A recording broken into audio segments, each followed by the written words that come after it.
Shenley Laboratories, producer of Pencil and Shenley and Shenley Pharmaceuticals, presents the Encore Theater. The Encore Theater play tonight, A Man to Remember. Our star is Mr. Lionel Barrymore.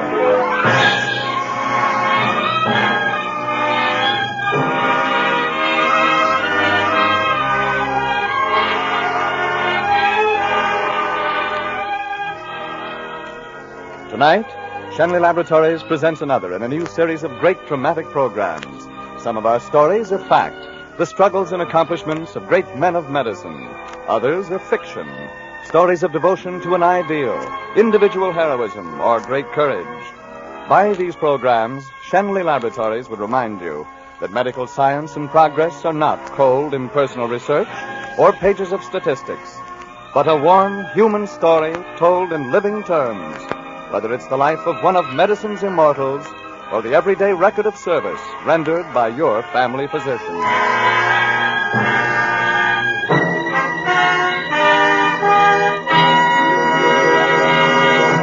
And now, A Man to Remember, starring Mr. Lionel Barrymore.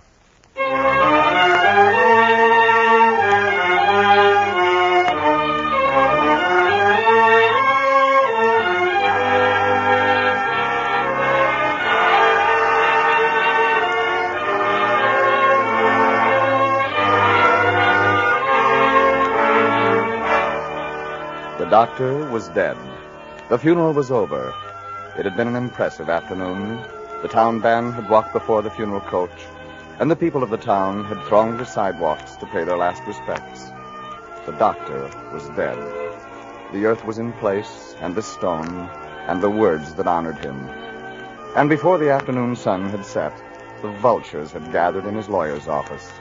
George Sykes, the banker, Homer Ramsey, owner of the local department store, Jode Harkness, president of the school board. Sit down, gentlemen. I've brought Dr. Abbott's strongbox with me. I find that in most cases of this nature, the creditors prefer to wait until, well, the day after the benediction has been delivered. Now, looky here, Clyde. That ain't fair. The doc would want us to have our money. I hold Doc Abbott's personal note for $600, plus 100 interest. How about you, Homer? I had the bookkeeper figure up his account today. He owes the store $726.37. He hasn't paid a bill since 1928. And you, Jode? He owes me $1,100. His son gave this box to me this morning when I explained how eager you were to get his father's affairs in shape. Gentlemen, here is the estate. The estate? That's right. A black signet ring, an ashtray, and some papers. Suppose we take the papers one by one. This one is headed Westport First National Bank. It reads, 60 days after date, or on demand, I promise to pay to George Sykes and, or, the Westport First National Bank, the sum of $300 with accumulated interest at 7%. Signed, John Abbott. Dated, June 16, 1919. That's the date, all right. He walked into my office with Dick. Dick was, about 8 then. 2 of them looked about as poor as church mice. Well, if it ain't John Abbott. Yeah. How are you, Joe? I'm fine. Sit down. How are you? It's been a long while. Yeah, pretty near 25 years. That's right. You left for college right after we graduated from high school, didn't you? Yeah. Mm-hmm. And you were voted the boy most likely to succeed, weren't you? Yeah. It seems kind of funny now, doesn't it? It sure does. Aiming to stay here for a while? Well, as long as I can be useful to the community, George. Well, I don't know. We got some doctors here already. Well, I thought there might be enough room for one more. Might be at that. A lot of poor folks on the other side of town built up quite a little factory section over there. A lot of them folks need doctoring. Well, I guess I'll stay then. I need a little eating money, though. How much? About $300. That's a whale of a lot of money, John. Well, I aim to do a whale of a lot of eating in this town. What have you got to offer as security? 17 years' experience as a practicing physician. Yeah, you know what we say about horses, John. There's horses, and then again there's horses. I always say that about doctors, too. Well, I've done pretty well. You're broke, ain't you? I meant about keeping my patients alive. That's my business, you know. All right, John. I'm going to make out a note for $300, and I'll give you $250. Got to have a little bonus, you know, when there isn't any security. But I always like to help an old friend. Yeah. Do you help out many of your old friends this way, George? Sign on this line. They should have elected you the boy most likely to succeed.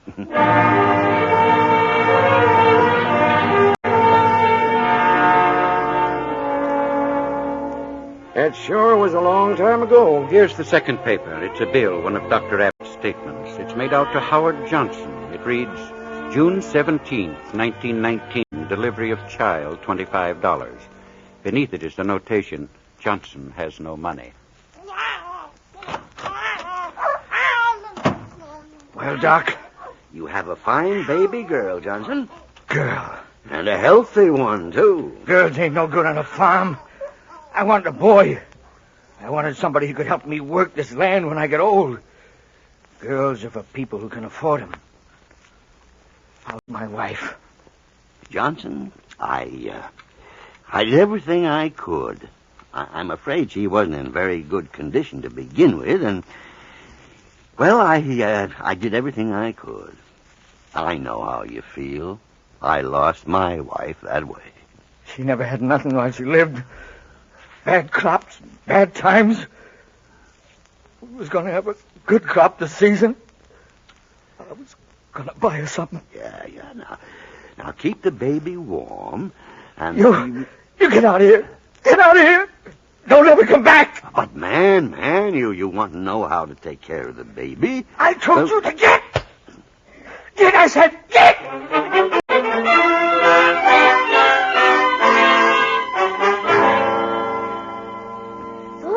That was some shiner, Pop. It is a beaut, isn't it? What's that? Sounds like a baby crying. It's outside. Come on. It is a baby. Look, in that box. Well, I'll be... Come on, let's get her inside right away. Here's a note. Let me have it, son. Dear Doc, I'm sorry I hit you. Give the kid to somebody who'll be good to it. Johnson. She sure is little, isn't she? Yeah? Well, son, it looks as though you got a baby sister.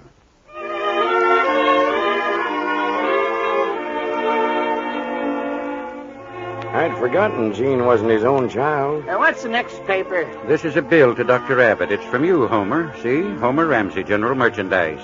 June 17th, 1923, to Dr. Abbott account, 1 baby doll, $12. Please remit.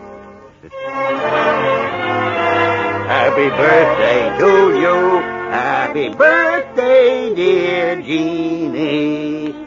Happy birthday to you. Now, take a big breath and blow the candles out, honey. Hey, that's wonderful. All four at once. That means you're going to get your wish. Now then, what did you wish for? A dolly. A dolly. Well. Now, suppose you go and look in your bedroom and see what you find. You go with us, son. Turn the lights on. Yes, sir. Come on, Jean. Hello? Yep. Who? Oh, Homer Ramsey. What's the matter? Oh, I see. Doc Robinson's out of town. All right, I'll be right over. Doctors have the doggonest time trying to give parties.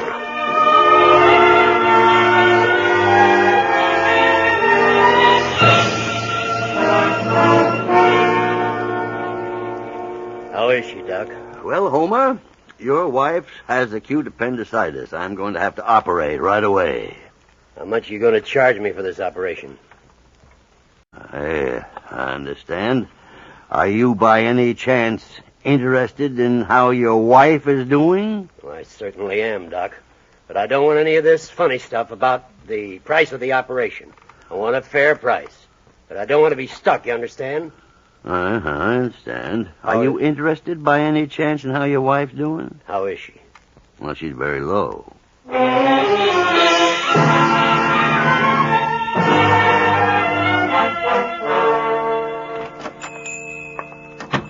Hello, Homer. Hello, Doc. What can I do for you?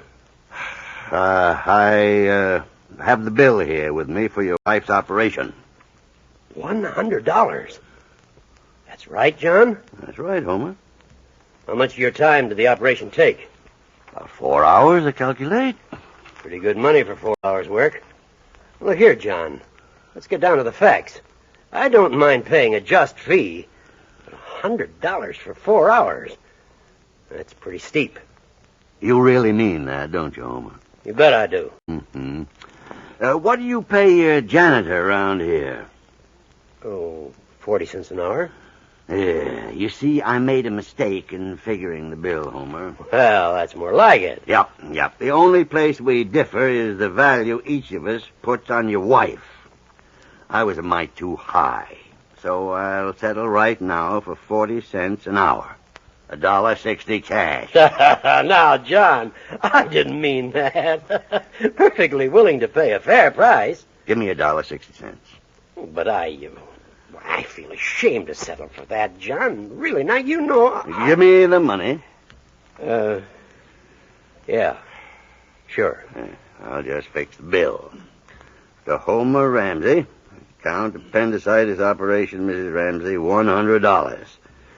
Settled for $1.60 cash. You got a bargain at that, Homer. You'd have had to pay a gravedigger for 6 hours.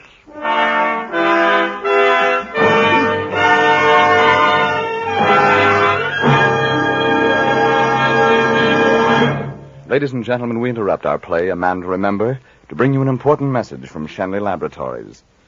Today, in the supply room of 8,383 American hospitals, you will find penicillin.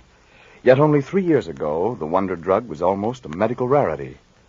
The firms who devoted themselves to increasing the supplies of penicillin available struggled against many obstacles inherent in its production. Numbered among these firms was Shenley Laboratories. Although these companies have seen the realization of their goal, enough penicillin to fill essential needs, they cannot feel their work is done.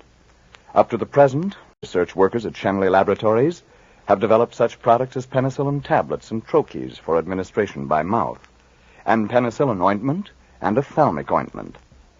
Now these men are looking forward to the perfecting and production of other and perhaps entirely different types of pharmaceuticals.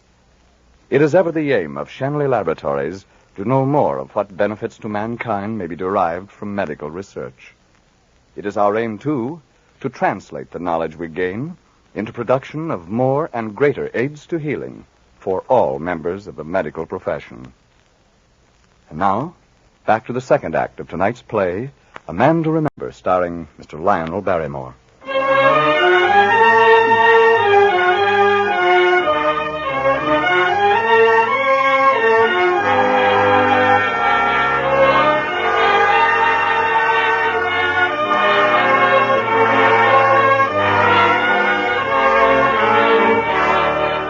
The doctor was dead, and the afternoon sun was still haloing the freshly turned earth. The doctor was dead, and in his lawyer's office sat his creditors, the banker, the merchant, the president of the school board. What's that next paper there, Lawyer Perkins? Anything of value? Not to you, Jode. It's the announcement of Richard's graduation from Curtis University. We all remember how proud Doc Abbott was that day. Richard was valedictorian of his class. Yes, it was 1934. Right after graduation, Dick went to the New York Medical Center for postgraduate work. What's that paper there? The bill? October 8th, 1936, to Paul Lubanovsky, deceased. Paul Lubanovsky? You remember Paul Lubanovsky, don't you, Jode? Of course you do. The doc mentioned him when he was arguing with you about building a hospital. As a matter of fact, all of you were there. Homer, George, as well as Jode. It was a Board of Supervisors meeting. Last week, this Board of Supervisors appropriated $18,000 to fight hog cholera. I've always worked on the theory that a man is more valuable than a hog. Now, that ain't fair, Doc, and you know it. Hogs are big industry around here. Well, so are people. You figure that a dead hog represents $20 loss and a dead man costs nothing. Isn't it as much your business to take care of human beings as it is to take care of hogs? As far as I'm concerned, the whole scheme is ridiculous. Our budget won't stand it. Whole thing's impractical. All right, gentlemen. All right. Sorry I can't spend more time with you, but I got work to do. There's a fellow on the other side of town named Lubinovsky. He's a foreman at the flour mill. They tell me his crew puts out more flour than the outfit in the mill. He's a good man. Mm-hmm. Almost as good as a hog. Yesterday, he got his arm caught in the mill. I had to amputate. I couldn't move him because I had no hospital to move him to. No ambulance if there had been a hospital. Now, I don't think Paul Lubinovsky can pull through. Now, you take care of the hogs. I'll take care of the people.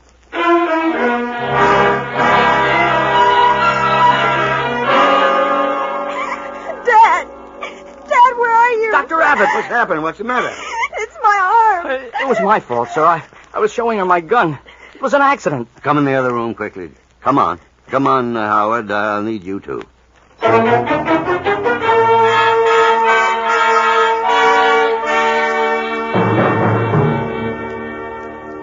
How does that feel, honey? Fine. You're a good doctor. Well, at least I'm the best one handy. It's not very serious, Howard. May leave a small scar, but that's about all. I'm awfully sorry, sir, and I know there isn't anything to be said for me, but I'll do anything I can to make it right. You mean that, Howard? Oh, I certainly do. Well, I got a little plan in mind. Anything. I'll do anything. Relax, son. Now, relax. It isn't that drastic. Now, my plan is this. Your father loves you, doesn't he? Why, yes. And you're sorry for what you've done. So sorry that you'll make your father show how much he loves you. Yes, sir. Howard, Jean may have needed surgery tonight. X-rays, transfusion. And time might have been very important. You wouldn't have been a very happy boy, Howard, if Jean... Doctor, I didn't know. I didn't realize. No. This near tragic little accident may be a blessing in disguise, Howard. I want you to go to your father. Tell him a man as big as he is should engrave his name in the history of this town. He should leave something big for the town and for himself. Like what? Like the George Sykes Memorial Hospital.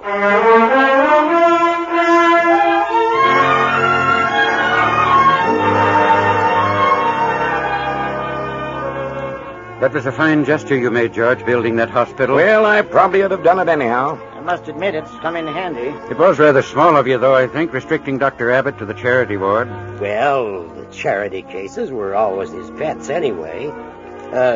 Let's get on with the box. This is a bill, a statement sent September 21st, 1937 to Mrs. Walter Lamb. Account Sally Lamb, $6. Oh, I remember that. I think we all remember that.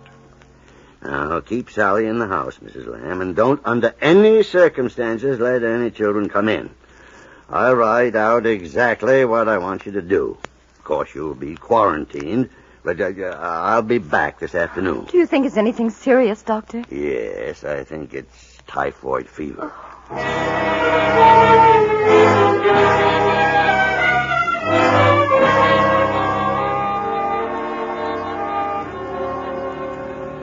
Good afternoon, gentlemen. I'm sorry to have to interrupt the board of the supervisors again, but what I have to say today won't take very much time. You're having a county fair in 2 weeks, and I've come here to ask you to cancel it. Cancel it? Are you crazy? What for? Unless my diagnoses are completely wrong, we're in for an epidemic of typhoid fever. What gives you that idea, Doc?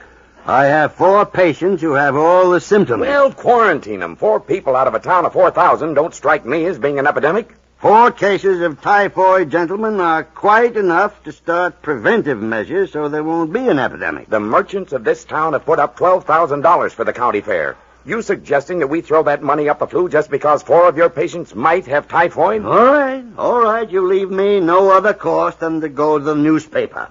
I'm going to warn this town whether it costs our merchants $12,000 or not. Newspapers won't print nothing we tell it not to, Doctor. How much is your son worth to you, Joe? That's not a fair question. You're willing to risk him for $12,000? Oh, he won't get it, will he? Typhoid fever? He might. He can. Only don't worry, Jode. I'm going to see that he doesn't get it. I hope all you gentlemen sleep well tonight.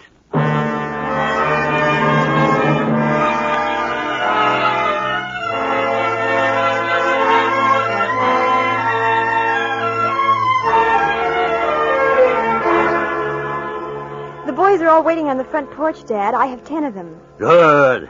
Give them each a pile of handbills. Tell them I want one in every house in town and all along Main Street. Here, let me see one. Warning, typhoid fever. Do not attend the county fair. Boil every drop of water you drink. I am making a house-to-house canvass to assure that everyone is examined. I will give each of you medical advice on purification of water and provide chlorinated tablets for those who have their own water supply. If I do not get to your house, come to me in the evenings. John Abbott, M.D. Oh, Dr. Abbott, I'm so glad you came. The children are all inside, and I've talked to every mother in the block. They brought their youngsters over here to save you time. Fine. Now, let's get to work. There's the doctor now. We weren't home today, Doctor, so we came here to your house. I haven't got any money, Doc, but I'll pay you payday. Good evening, folks. Now, if you line up one by one, we'll take care of you in the living room. Dad, the city council is all stirred up about us. They say you've alarmed the whole community and ruined the fair. I'm afraid we're in trouble again. Probably. Jean, I'm tired. I never felt it before, but, well, I'm an old man.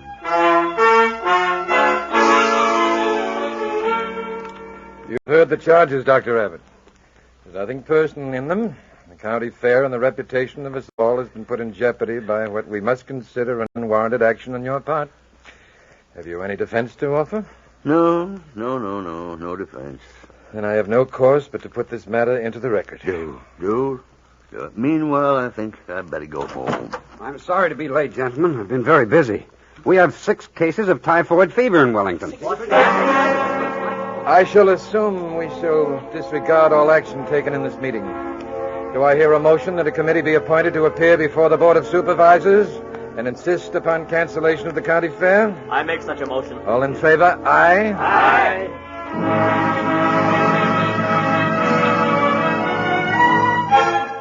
42 cases in Wellington.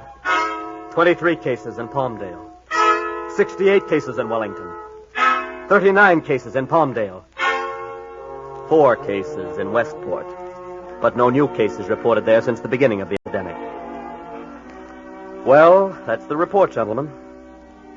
I, for one, think we owe Dr. Abbott a mighty big debt of gratitude.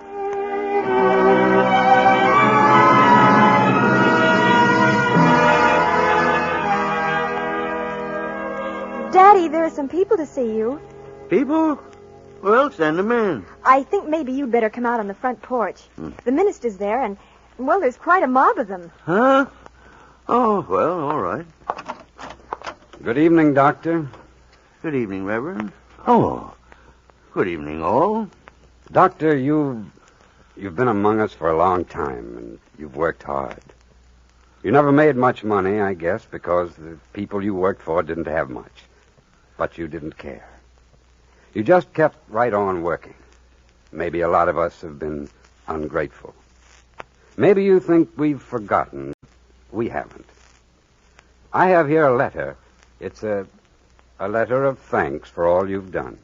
It's got 4,000 signatures, Doctor. Almost every man, woman, and child in this town. It's just to let you know that we love you. Dr. Abbott? Yes, Dr. Robinson. In my mind, and in the minds of my colleagues of the County Medical Association, you performed the most outstanding service in the history of our community. You have taught us all something, not only about medicine, but about humanity. The Westport County Medical Association has delegated me to inform you that if you will honor us with your presence, you have in advance been elected president by acclamation. Oh, well, thank you. Thank you.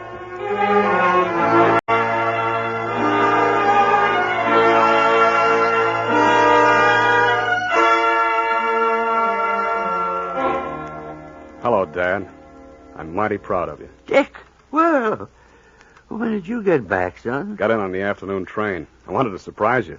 I was just in time to hear the speeches. It's so good to see you. Well, I'm certainly having an exciting day. That shingle out there is too small, you know. You'll have to get a bigger one. Bigger one? That's right. There's another name going under yours. Dr. John Abbott and Dr. Richard Abbott. Oh, yeah. Well, we'll have the sign painted the first thing in the morning. I've waited a long time for that.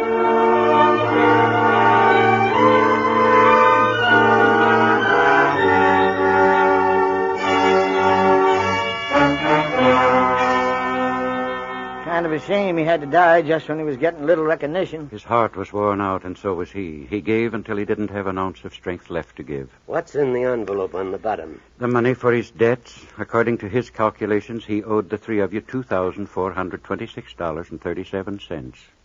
Do you think he did? Why don't we give the money to the charity ward at the hospital? Give it? I kind of agree with you, George. Those debts should have been written off a long time ago. I guess you're right. He was a fine man. We might not have always seen eye to eye. Leastways, not until he swung us around to his way of thinking by one means or another. But he was a fine man. I agree with you. Dr. Abbott was a man to remember.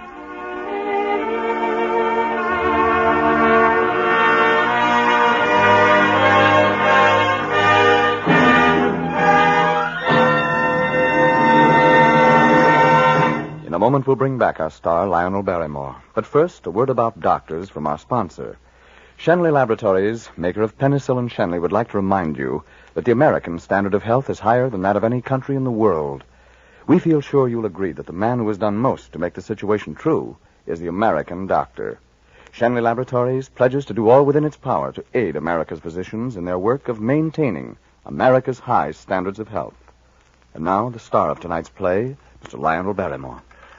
Ladies and gentlemen, to sum up the spirit of this Shenley Laboratory program, this simple and beautiful prayer of the physician, written centuries ago by Maimonides, seems to me to be apt and fitting. The eternal providence has appointed me to watch over the life and death of all thy creatures. May I always see in the patient a fellow creature in pain. Grant me strength and opportunity always to extend the domain of my craft. Now, this is the prayer of the physician. Its age is old, yet today it's as new as the hope for a peaceful way of life for all the world. May we invite you to listen again next week at this same time when Shenley Laboratories presents The Prisoner of Shark Island, starring Zachary Scott, a great star in a great story. Good night.